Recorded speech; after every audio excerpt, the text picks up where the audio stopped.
Nolan Park had a theory about mornings. His theory was that mornings were invented specifically to punish parents of multiples.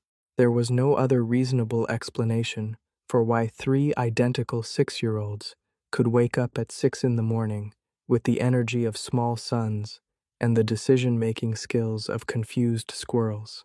This particular morning started the way most of them did, with someone screaming, "Liam ate my sock."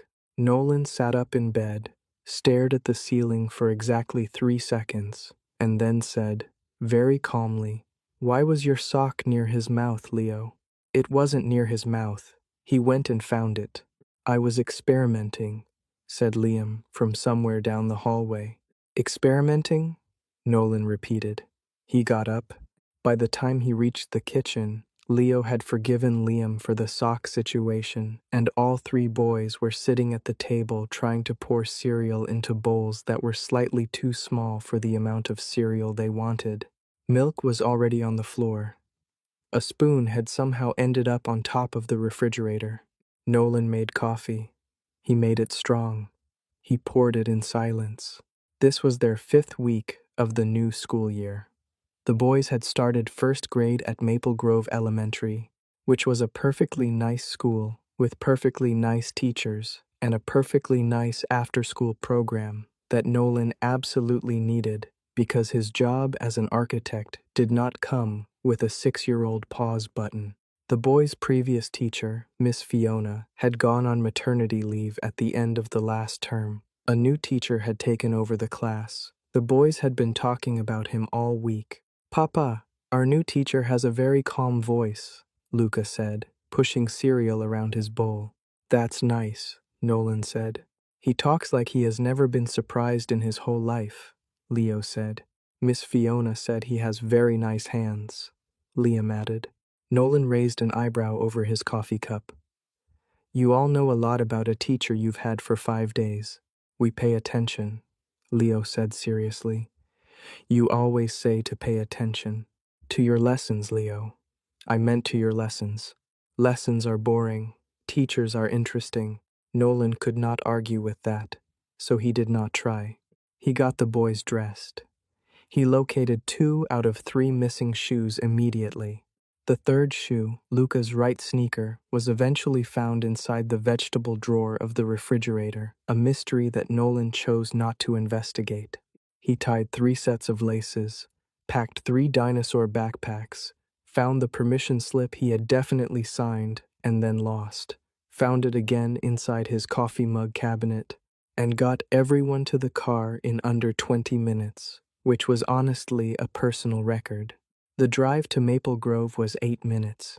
In those 8 minutes, the boys debated whether penguins would be good drivers, whether the sky was actually a very large piece of blue paper, and whether their new teacher was nice or secretly a robot. "He's not a robot," Luca said. "Robots don't have feelings. Mr. Zhao has feelings." "How do you know?" Leo asked. "Because when Marcus from Class B was crying yesterday about his lost eraser, Mr. Zhao found a new one for him in 30 seconds. From his desk drawer, he was ready." "That just means he's organized," Leo said. "Organized people have feelings," Luca said firmly. Nolan pulled into the school parking lot. He helped unbuckle everyone, distributed backpacks, straightened Liam's collar, reminded Leo not to talk during reading time, reminded Luca to actually eat his snack and not give it all away, and reminded Liam that experiments should be discussed with Papa first. He walked them to their classroom. The door was open. The room was bright and warm alphabet posters on the walls, small tables with colored chairs, a reading corner stuffed with cushions. The room smelled like new books and dry erase markers. Nolan stepped inside and stopped. The man at the front of the room had his back turned, writing the day's date on the whiteboard. He was tall, with dark hair that sat neatly above the collar of a very clean white shirt. His handwriting on the board was precise and even. He wrote each letter like it mattered. The boys recognized him first. "Mr. Zhao," they shouted together. He turned. The moment Ethan Zhao's eyes met Nolan's, the entire room seemed to go very still and very loud at the same time, a feeling like a car engine turning over before it actually starts. Ethan's face did not change, not in any way someone else would notice. But Nolan had known that face at 22, had argued with that face in university corridors, had once stared at that face across a crowded announcement board while his entire chest caved in on itself. He knew exactly what the slight tension around those eyes meant. It meant, "I did not plan for this either." "Mr. Park," Ethan said. His voice was exactly as calm as the boys had described. "Mr. Zhao," Nolan replied. The boys looked between them with enormous interest, heads swiveling left and right like tiny, curious owls. "You know each other?" Leo said. "We attended the same university," Ethan said. "Were you in the same class?" Luca asked. "Different departments," Nolan said. "Same student council," Ethan added. Another pause. "This one had texture." "Are you friends?" Liam asked. Neither man answered immediately. The silence lasted exactly 1 second too long. "We know each other," Nolan said finally. He kissed each of his boys on the top of the head. He told them to behave. He told them he would pick them up at 4. He smiled at Ethan, a tight, careful, professionally pleasant smile, and walked out of the classroom at a perfectly normal speed that was not at all the pace of a man who desperately needed fresh air. In the hallway, he leaned against the wall. Ethan Zhao, who had been his rival, his source of frustration, his most inexplicable source of distraction for all of his second and third year of university. Ethan Zhao, who had applied for the same competitive design internship that Nolan had spent 8 months preparing for and had gotten it, without saying a word to Nolan, without even warning him. Just applied, got selected, moved on, and left Nolan standing at that announcement board feeling stupid and invisible and something else, something underneath the anger, something he had never let himself name properly. Ethan Zhao was now teaching his children. Nolan pushed off the wall and walked to his car. Inside the classroom, the triplets had taken their seats, but they were not looking at their reading books. They were looking at their new teacher with the combined, focused intensity of 3 small scientists who had just spotted something worth studying. His ears went pink when he saw Papa, Leo whispered to Luca. Papa's neck went red, Luca whispered back. "That means stress," Liam said. "Or feelings. Mrs. Amara's book says they come from the same place in your body." "Which book?" Leo asked. "The one with the heart on the cover, the one Papa thinks I can't reach." Liam looked entirely calm. "I can reach it." Leo and Luca stared at their brother with deep respect.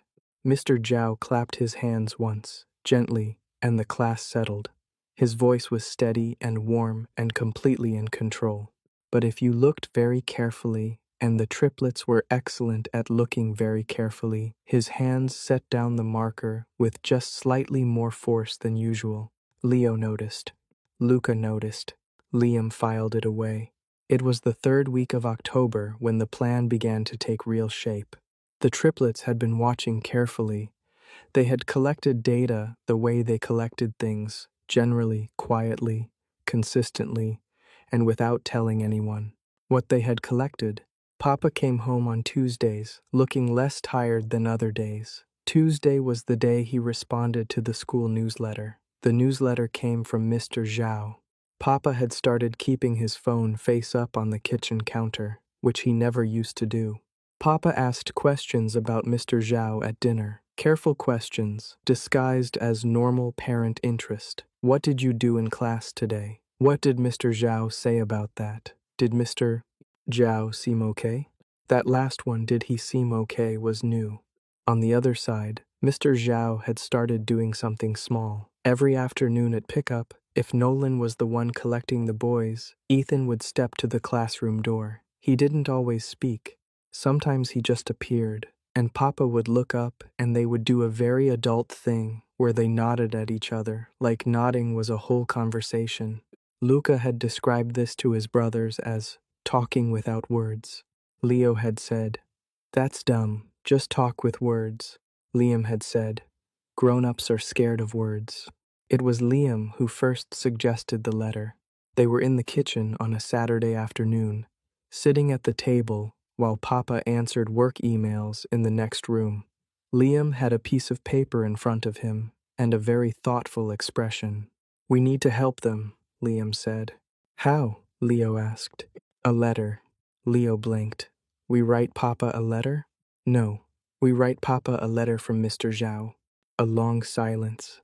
"That's lying," Luca said. "It's not lying," Liam said carefully. "It's saying the thing that Mr. Zhao would say if he wasn't scared of words." Luca considered this for a long time. Liam was often right about things, which was the most annoying quality a person could have. "What would we write?" he asked finally. "We write what we know," Liam said. "We know Papa is kind. We know Papa is lonely. We know Mr. Zhao looks at Papa like he looks at his coffee like he wants it but isn't sure he should have it." Leo made a face. "That's weird." "It's a metaphor," Liam said. He had learned this word recently and was using it at every opportunity. They spent the next hour drafting the letter on the floor of the kitchen, speaking in careful whispers. They went through 4 drafts. The first draft was rejected because Leo wrote that Papa had very cool hair, and Luca said that was not romantic enough. The second draft was rejected because Luca made it sound like a job application. The third draft was Liam's version, and everyone agreed it was the best, but Leo wanted to add something about Papa's cooking, so they combined it. The final letter read, "Dear Nolan, I have been thinking about what to say to you for a long time, and I am not very good at starting things. But here is what I know. You are a good father. I can see this every single day. The way your boys talk about you tells me everything about the kind of person you are. They say you make breakfast in different shapes on Sundays. They say you stay up to check on them 3 times every night even though they are fine. They say you keep a drawing Liam made 2 years ago in your office because it is your favorite one. I think you are someone worth knowing better. I think I would like to try, if you would let me. I am not very good at being brave about personal things, but I am trying. From Ethan Zhao, your children's teacher." End quote. Luca read it back to them twice. On the second read, his voice went a little quiet at the line about the drawing in the office, because that was true. Papa really did keep Liam's drawing there, and it had been Luca himself who had told Mr. Zhao about it during snack time without thinking it was important information. "Mr. Zhao knows about the drawing because I told him," Luca said. "That means we're not fully making it up," Leo said encouragingly. "He knows all those things because we told him. So it's almost real." Liam nodded. "It's real feelings. We're just writing them down for him." They sealed the letter in one of Papa's cream envelopes. They wrote on the front, in Liam's most careful handwriting, "For Papa, from Mr. Ethan Zhao, personal." They put it on his pillow. Then they went back downstairs and watched cartoons and did not think about it, except that they thought about nothing else. Nolan found the letter at 9:30 that night when he came upstairs to sleep. He stood at the bedroom door and read the front. Then, he sat on the edge of the bed and opened it. He read it in full silence. Then he read it again. After a while, he lay back on the bed with the letter on his chest and stared at the ceiling. He did not know what he felt. He knew the letter was not from Ethan. No grown adult wrote, "I think I would like to try, if you would let me," and then put their job title in brackets. That was 6-year-old logic.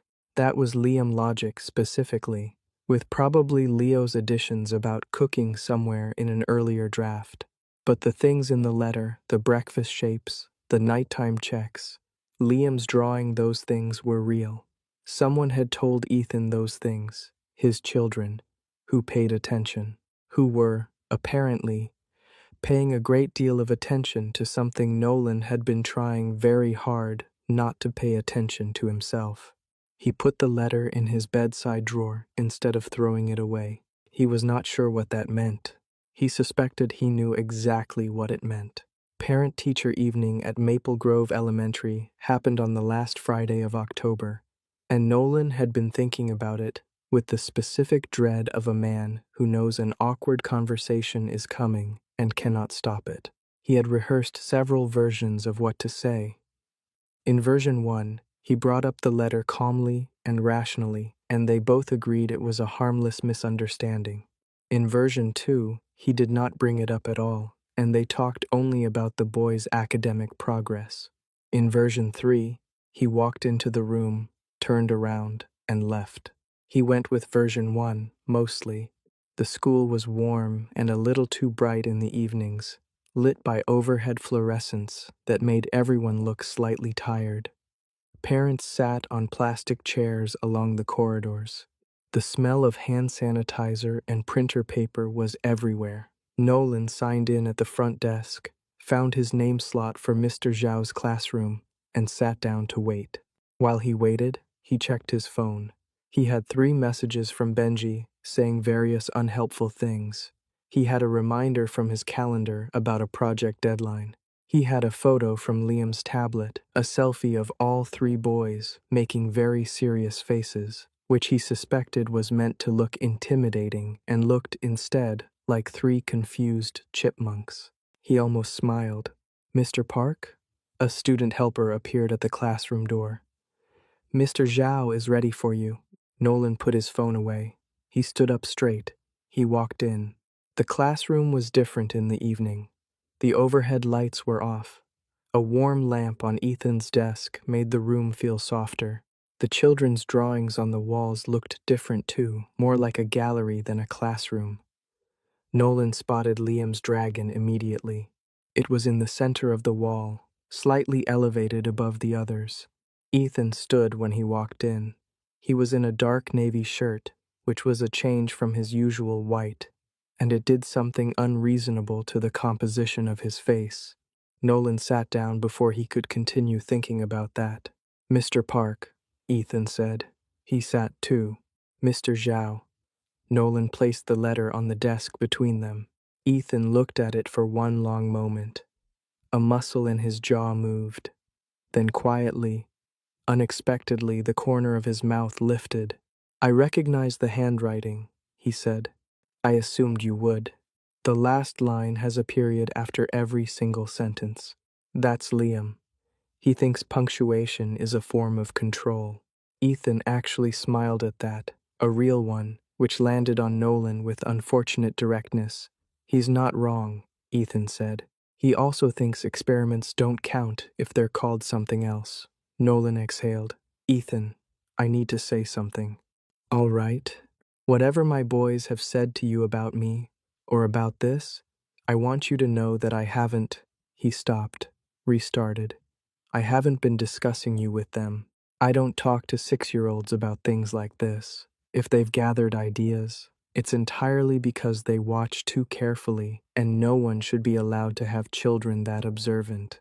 "They got it from someone," Ethan said quietly. "Don't. I'm not trying to start anything, Nolan. I'm just saying it isn't a bad quality." Nolan looked at him.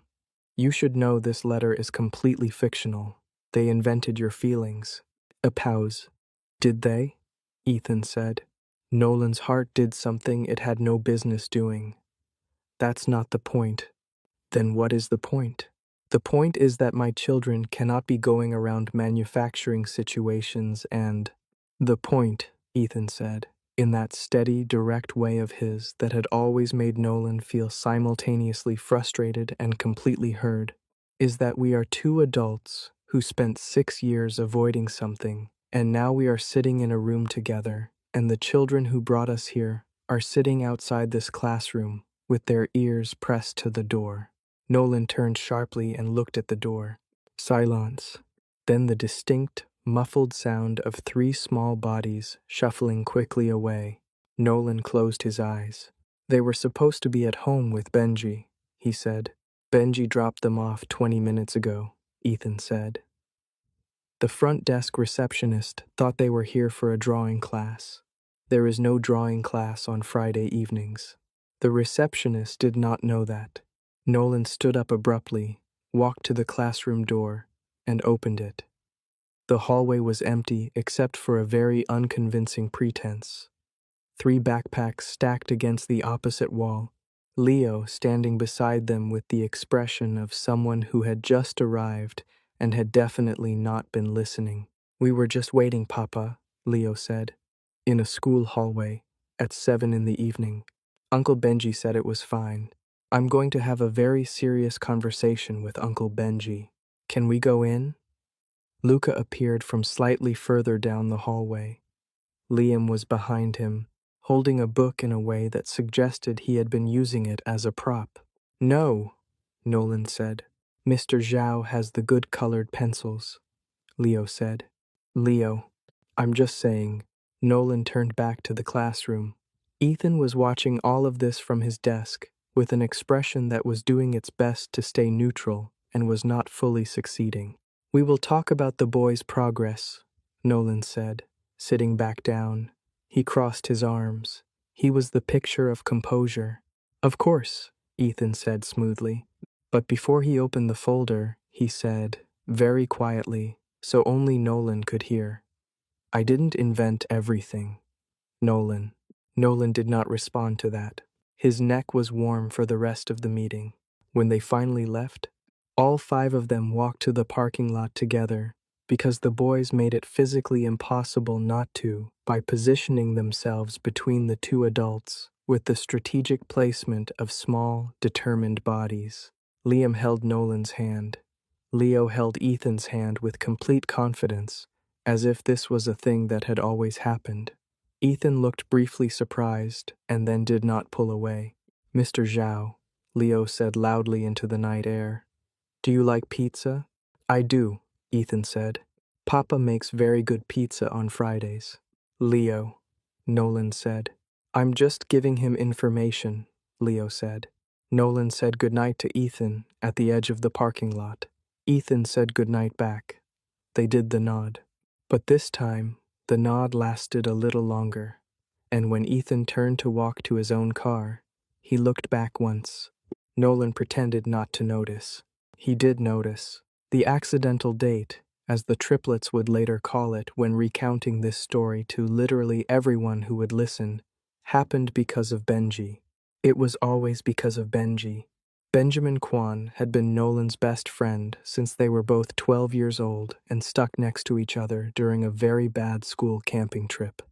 He was loud, chaotic, aggressively well-intentioned, and had the specific, dangerous combination of caring deeply about Nolan and having absolutely no sense of boundaries when he felt like Nolan was not taking care of himself. This was why, on a Thursday morning, Benji signed both Nolan and his neighbor up for the Riverside Community Park cleanup on Saturday, coordinated their arrival times, texted them both separately with slightly different information, and then pretended to be busy when Nolan called.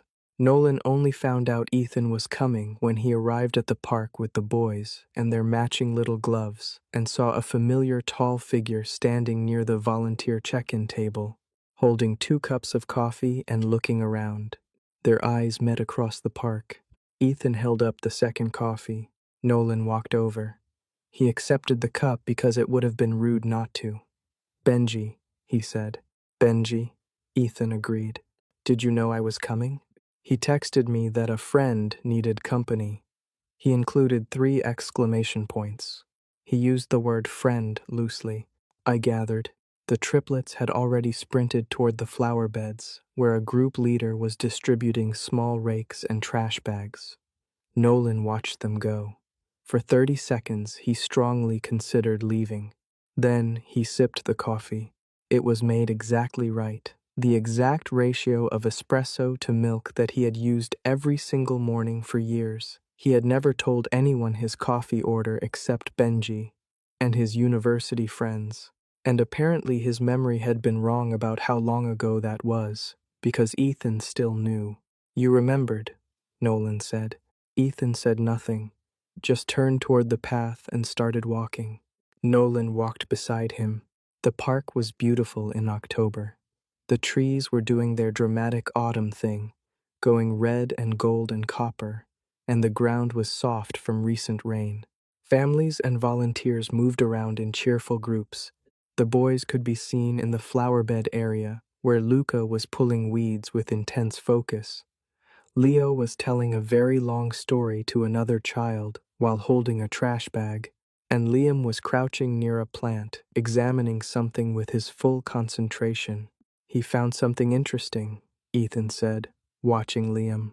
He always finds something interesting, Nolan said. Last week it was a beetle. He named it. He cried when we couldn't keep it. What did you name it? He named it Professor. I had to explain that Professor had a family in the garden. Ethan was quiet for a moment. Then, did that work? He asked me how I knew the beetle had a family. What did you say? I said because everyone has a family somewhere. Nolan smiled despite himself. He accepted that. They walked slowly. The morning was cool and smelled like leaves and earth. Nolan realized after a while that they had been walking for 20 minutes and talking the whole time about the boys, about the park, about small things, and it had not felt awkward. It had felt like breathing. That realization made him nervous, which made him stop walking and say, "Why did you really come back to this town, Ethan?" The question sat between them. Ethan stopped too. He looked at the river that ran beside the path, gray and silver in the morning light. I wanted to simplify, he said. The city felt very loud. That's the short answer. Ethan looked at him. Yes. What's the long one? A pause. The kind of pause where you could hear the other person deciding how much to say. I spent a long time being very good at things that didn't matter to me, Ethan said, and very bad at things that did. He looked at Nolan directly. I wanted to change that. Nolan held his gaze for a moment, then looked away. His heart was doing the complicated thing again. Don't look at me like that, he said. Like what? Like you know something I haven't said. Ethan was quiet. Then, very gently, I've always paid attention to you, Nolan, even when we were fighting, especially then. The words landed soft and exact, like they had been carefully set down rather than dropped. Nolan opened his mouth, closed it. Papa, Liam's voice shot across the park. Leo is eating the mulch. I am not eating it. I am tasting it. Nolan walked toward the flower beds. Ethan followed. For the rest of the morning, they were surrounded by 3 small whirlwinds of chaos, and if Nolan stood close to Ethan more than necessary, or if Ethan's hand brushed his arm once while reaching for a trash bag and neither of them moved away quickly, well, nobody commented on that. Except Luca, who whispered to Liam on the way home, "Phase 2 is working." Liam nodded very slowly. Phase 3 next. Luca's plan for Phase 3 was simple. It was also, in hindsight, extremely not simple. But Luca was the kind of child who made complicated things look calm, which was both admirable and slightly terrifying. He waited for a Tuesday, because Tuesdays were calm at school. He waited until the other children had gone out to the playground for afternoon free time. He told his brothers he needed 5 minutes alone with Mr. Zhao for a private conversation, and Leo had respected this in exchange for Luca's entire pack of strawberry crackers. Ethan was at his desk, writing progress notes. He looked up when Luca came back in. "Did you forget something?" he asked. "No," Luca said. He sat down in the chair beside the desk, which was the chair for important conversations. He had decided this. "I want to ask you something." "All right." Luca folded his hands on the desk the way adults did in serious meetings on television. "Did you and my papa have a fight? Before? When you were at university?" Ethan set his pen down. He was quiet for a moment, studying Luca's very level expression. "What makes you ask that?" "Papa gets a sad, angry face when he talks about university. Not about the whole thing, just one part." Luca's eyes were steady. "We know the sad, angry face. It means something happened that he doesn't like to think about." Ethan breathed in slowly. "Your papa and I competed for the same internship in our 3rd year," he said carefully. "A design internship. Very competitive. We both wanted it very much. I was selected. He wasn't. Did you know he wanted it? Yes. Did you tell him you were applying? A pause. No. Luca absorbed this without visible judgment. Did you do it on purpose? To beat him? No, Ethan said. And then, more quietly, I told myself it didn't matter at the time, that it was just a competition, that we weren't close enough for it to be cruel. He stopped. But I think I knew, and I chose not to look at what I knew. That's dishonest, Luca said. Yes. Did you say sorry? No. Why? Ethan looked at this small, serious boy for a long moment. The afternoon light came in through the classroom window and made everything glow faintly gold. Because by the time I understood I should, too much time had gone by, and because I didn't know how to say it without saying the other thing at the same time. Luca's eyebrows came together slightly. What other thing? Ethan was quiet. Luca waited. He was very good at waiting. He had once waited 45 minutes for a snail to cross the garden path because he wanted to see where it was going. I liked your papa, Ethan said at last. Very much. At university. I didn't say anything about it then either. He looked at the desk. I have a pattern of not saying important things. Luca nodded slowly. Papa says sorry is the hardest word when you care the most about what someone thinks of you. Ethan looked at him sharply. He said that? He said it to Leo when Leo broke my toy car by accident and didn't want to apologize.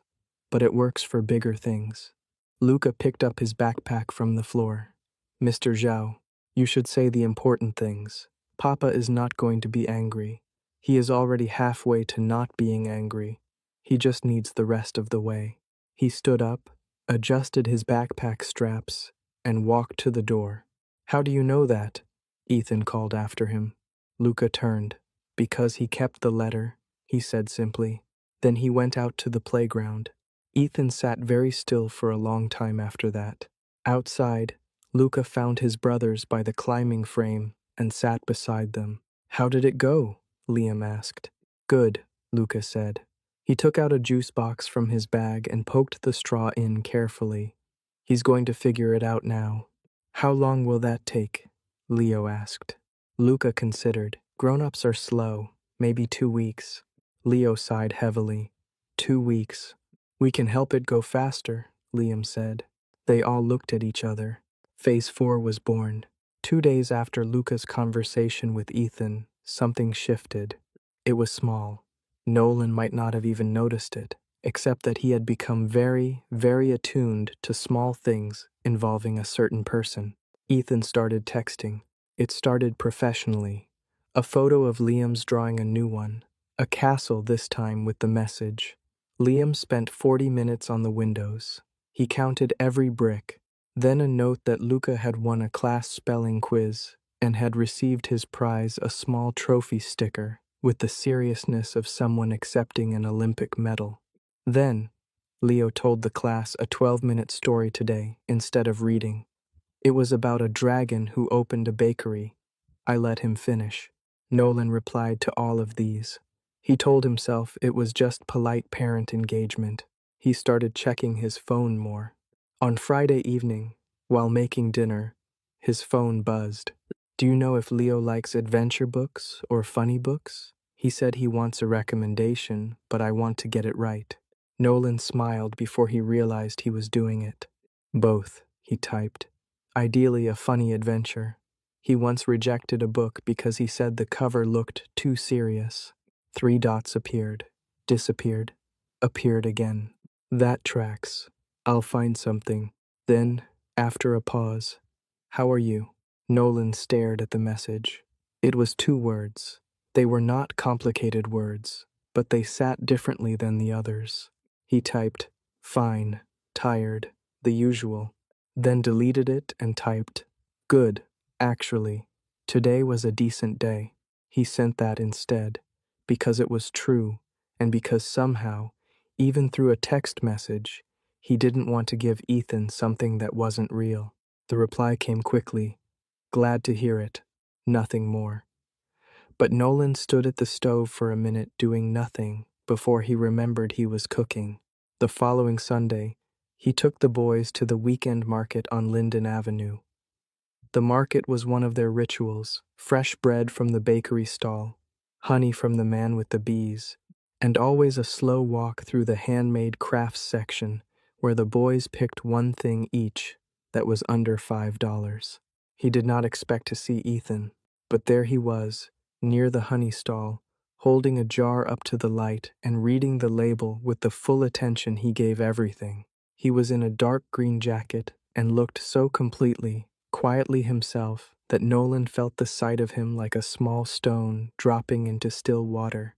Leo saw him first, and because Leo had no concept of restraint, he shouted, "Mr. Zhao," across the entire market. Ethan turned. He looked at Leo, then at Luca and Liam, who had appeared on either side, then at Nolan, who was walking toward them, wearing the particular expression of a man who had given up controlling the situation.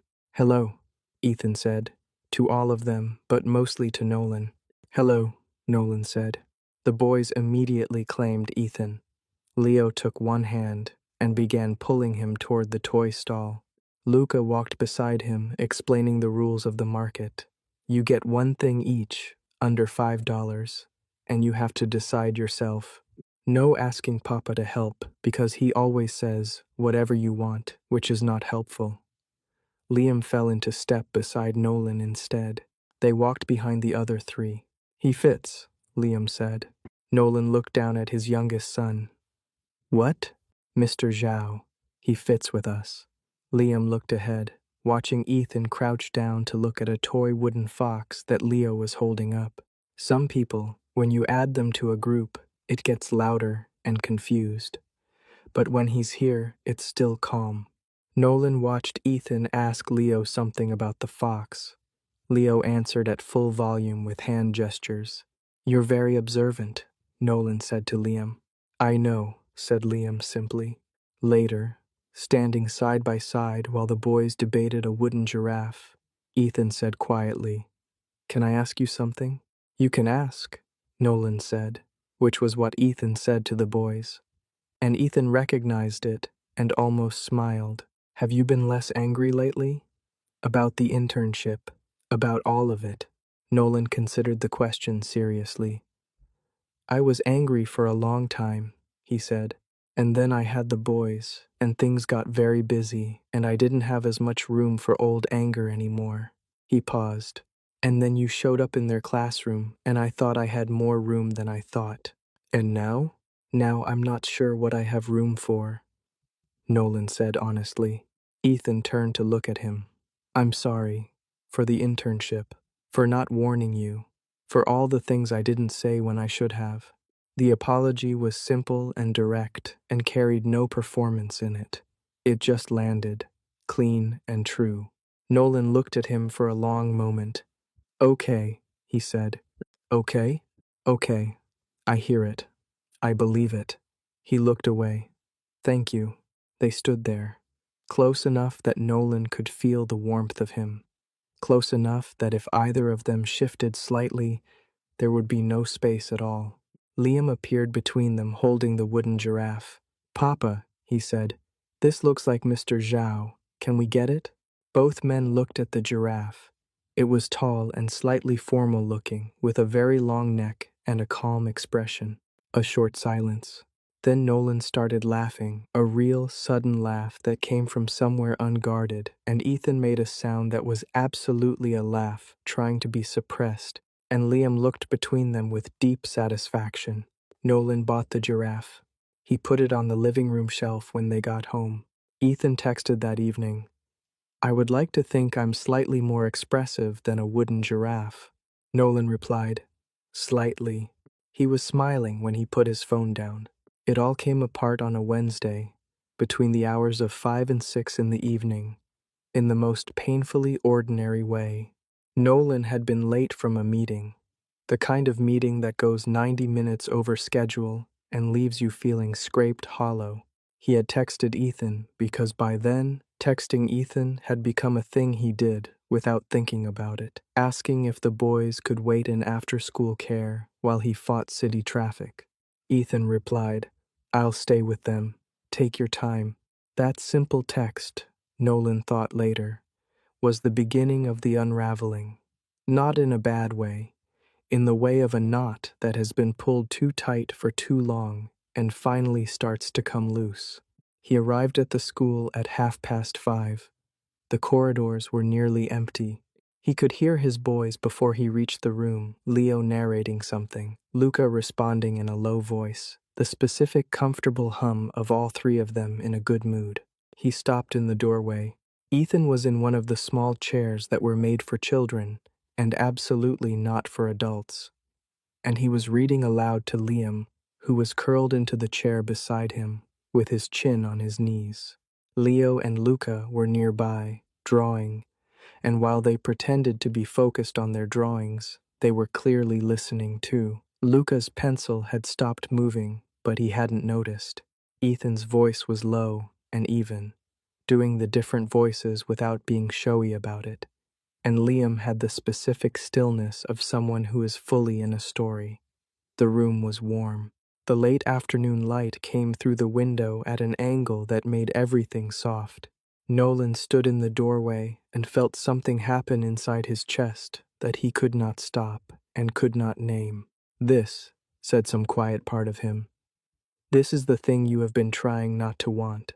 It was not just Ethan. It was this, the ordinary, impossible ease of it. Ethan reading to his son in a tiny chair because it was 5:30 and he had nowhere else to be, and this was where he chose to stay. The way Leo had already somehow made Ethan part of their natural orbit. The way Luca's unconscious stillness said more than his words could. Nolan had been alone with his boys for 6 years. He had closed a lot of doors carefully. He had been proud of how little space he left for things that could be taken away. He was not prepared for Ethan Zhao to have walked through every wall. "Papa!" Leo spotted him. All three boys came running, and the moment broke apart into coats and backpacks, and Liam showing Nolan the part of the story they'd reached, and normal, loud, boyish life resumed. Ethan closed the book and stood, and the chair scraped on the floor, and he smiled at the boys in that calm, specific way he had. Then he looked at Nolan, and Nolan made the mistake of looking back. "Thank you," Nolan said. His voice came out fine, steady, normal, good. "It was nothing," Ethan said. "They were easy company." "Mr. Zhao let me pick the story," Liam said with great satisfaction, still holding Ethan's sleeve. "Liam," Nolan said gently. Liam let go. The boys drifted toward the coat hooks. Ethan and Nolan stood a few feet apart, and the room had gone quiet enough that Nolan could hear his own breathing. "Nolan," Ethan said. "Don't," Nolan said. "You went very far away just now. I'm right here. You're doing the thing where you look at everything except me." Nolan finally looked at him. That was the mistake he kept making looking at Ethan, who looked back like he could see the whole shape of what Nolan was feeling and wasn't afraid of it. "I don't know how to do this," Nolan said, low. "I have 3 children and a complicated history, and I have been fine. We have been fine, just the 4 of us. And then you." He stopped. Something caught in his throat. "I don't know how to be sure." "About me," Ethan said. "About everything." A silence. The kind that felt like standing at the edge of something. "I'm not asking you to be sure," Ethan said quietly. "I'm not asking you to decide anything tonight. I am here. That's all I'm saying. I am here, and I am not going to stop being here because you need time." Nolan looked at him for a long moment. "You can't say things like that." "Why?" "Because they work," Nolan said, and his voice came out rougher than he meant it to. Something moved in Ethan's face, warm and careful. "Papa," Liam called from the door, "your ears are red." Nolan grabbed his coat from the chair. "Car. All 3 of you. Now." He walked out. In the corridor, he heard Ethan say very quietly, To no one in particular. Good. Nolan kept walking, but his steps were lighter than when he'd arrived. The triplets held their summit on Saturday morning, in the backyard, behind the garden shed where Papa couldn't hear them. Liam presented the situation with the precision of a small general. Papa likes Mr. Zhao. Mr. Zhao likes Papa. They are both scared. We need a final plan. A restaurant, Leo said immediately. He had been thinking about this for 3 days. Just the two of them. No kids, so they have to actually talk. Papa won't go if we tell him it's a date, Luca said. So we don't say date, Liam said. We say it's a family dinner. He brings his family. Mr. Zhao is invited. And then, we don't show up, Leo finished. A pause. That's sneaky, Luca said. All the best plans are, Leo said wisely. They called Uncle Benji from the kitchen landline while Nolan was in the shower. Benji answered on the second ring, and the moment Leo said, "Uncle Benji, we need help with a plan," he said, "I'm in," before Leo had finished the sentence. The rest came together over the course of the week. Luca drafted the invitation card, construction paper, gold glitter pen on the outside, very important looking. Leo helped write the message inside, and they argued for 17 minutes about every single word before reaching a compromise. Liam addressed the envelope, checked the spelling twice, and then checked it a third time. On Wednesday, while Nolan was in a work call, Liam crept upstairs and put the card on his pillow. Then they all went back to the living room and sat in a neat row on the couch and watched television with the focused innocence of 3 people who had definitely not done anything. Nolan found the card at 9:15. He read it twice, then he came downstairs and stood in the doorway. Boys. 3 faces turned toward him. Whose handwriting is this? We all contributed, Leo said. Who addressed the envelope? Liam raised one hand slightly. Nolan looked at the card, which said, in gold glitter pen, "You are invited to dinner at Maple Garden Restaurant Saturday at 7 p.m. Please wear your blue jacket, love. From Leo, Luca, and Liam P.S. A surprise will be there." Who is the surprise? Nolan asked. We cannot reveal that, Luca said. It is a surprise. Is Benji involved in this? A brief, collective hesitation that said everything. Uncle Benji supports us, Leo said carefully. Nolan sat down on the armchair across from them. He looked at his 3 boys, in their matching pajamas, sitting in a row with their very serious faces on, and felt the complicated, enormous weight of loving people, this small, who were somehow wiser than him in all the important ways. What are you trying to do? He asked them, gently. We are trying to help you, Liam said. Help me with what? Liam looked at him very directly. You're not lonely the way you used to be. When Mr. Zhao is around, you laugh differently. You stand differently. You check your phone. He paused. You put the giraffe on the good shelf. Nolan was quiet. Papa, Luca said, and his voice was smaller, more careful, the way it got when he was saying something real. You always take care of us. We want to take care of you too. That's allowed. Nolan looked at the ceiling. He was not going to cry over a glitter invitation card. He was definitely going to cry over a glitter invitation card. He cleared his throat. I'll wear the blue jacket, he said. The explosion of joy that followed was immediate and physical. Leo launched off the couch. Luca made a sound he had never made before, that was somewhere between a gasp and a cheer. And Liam walked calmly over and hugged Nolan around the middle and pressed his face into his shoulder. Nolan wrapped his arms around all 3 of them and held on. Saturday evening. Maple Garden Restaurant was warm and low-lit, the kind of place with wooden tables and candles in little glass jars and a soft hum of conversation that made you feel like the world was a manageable size. The hostess greeted Nolan by name, which meant Benji had made the reservation and given them instructions, which meant this was extremely planned. She led him to a corner table set for 2. Not 5, 2. Nolan was unsurprised in the way you are unsurprised when you have already solved the mystery but still feel the answer in your chest when it's confirmed. Ethan was already there. He was wearing a dark blue shirt. He had clearly made an effort. He was reading the menu with the focused attention of someone who was absolutely using the menu as a place to put his eyes because he was nervous.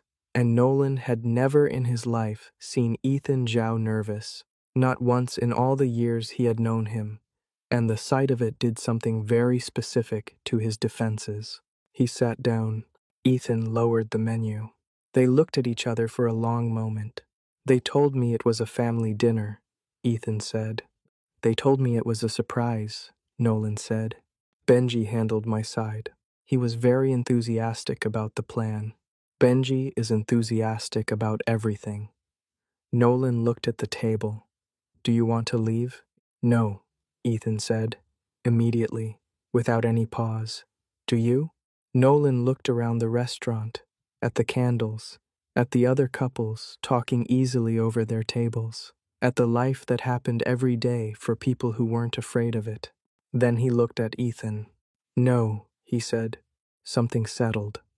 The air between them shifted from tense to something easier. Something that had more room in it. The waiter came. They ordered. Ethan got the pasta. Nolan got the same thing without realizing until both menus were handed back, and when they noticed, they both looked at the table and said nothing about it. They talked. About the boys.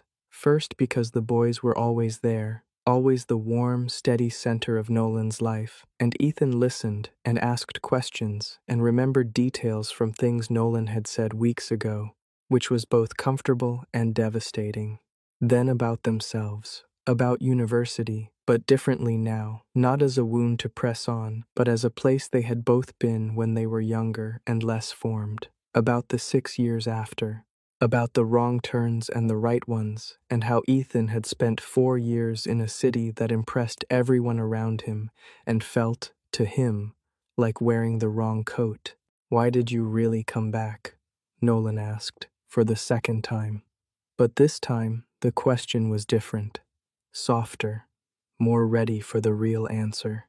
Ethan looked at him across the table.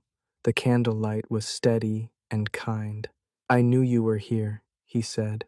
"I told myself it wasn't the reason. I told myself I was being rational. I moved here for the school position and the quiet and all the sensible things." He paused. "But I knew you were here." Nolan held his gaze. "And then your boys wrote you a love letter and signed my name to it," Ethan continued. And there was the slight warmth in his voice that was as close as he got to laughing about his own life. "And I thought, well, maybe the universe has a sense of humor." "They're relentless," Nolan said. "They've been planning since the first day." "I know. Luca asked me if I was happy, and Liam told me my shoelaces were a boring color, and Leo taught me a handshake in the first week." Ethan's voice was quiet and warm. "They chose me before you did." "Ethan, I'm not saying that to pressure you. Ethan stopped. Tried again. "I spent a lot of years being precise and correct and not saying the important things. I don't want to do that anymore." The table was very quiet.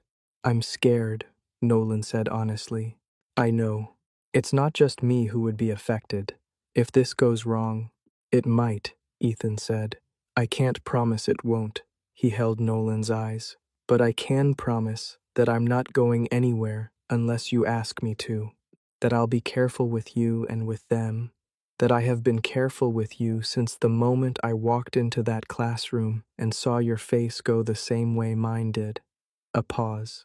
"I can promise I mean it, all of it." Nolan reached across the table. He put his hand over Ethan's. Ethan turned his hand over and held it. They sat like that for a moment quietly, without words, while the restaurant moved around them and the candles burned, and something that had been held at a distance for 6 years finally arrived. Outside the restaurant window, 3 small faces pressed against the glass. Leo's mouth formed a silent but extremely loud scream of joy.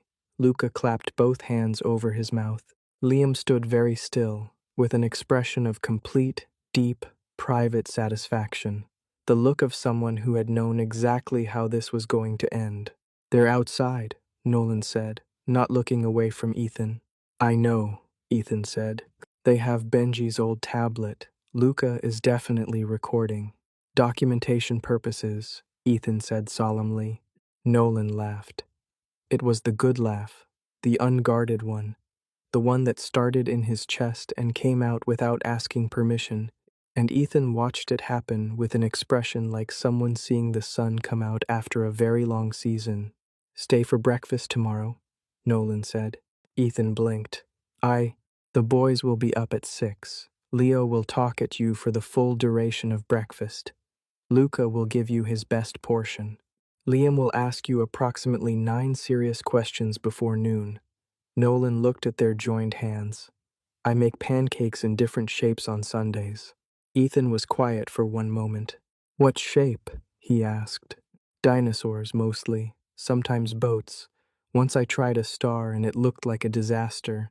"I'll eat the disaster star," Ethan said. Nolan smiled.